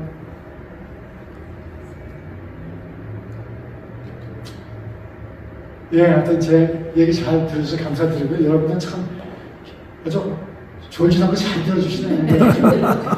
누가 저 총청하게 잘 들어서 너무 감사합니다. 얘기한 사람으로서 얘기 잘 들으시 너무 감사합니다. 감사합니다.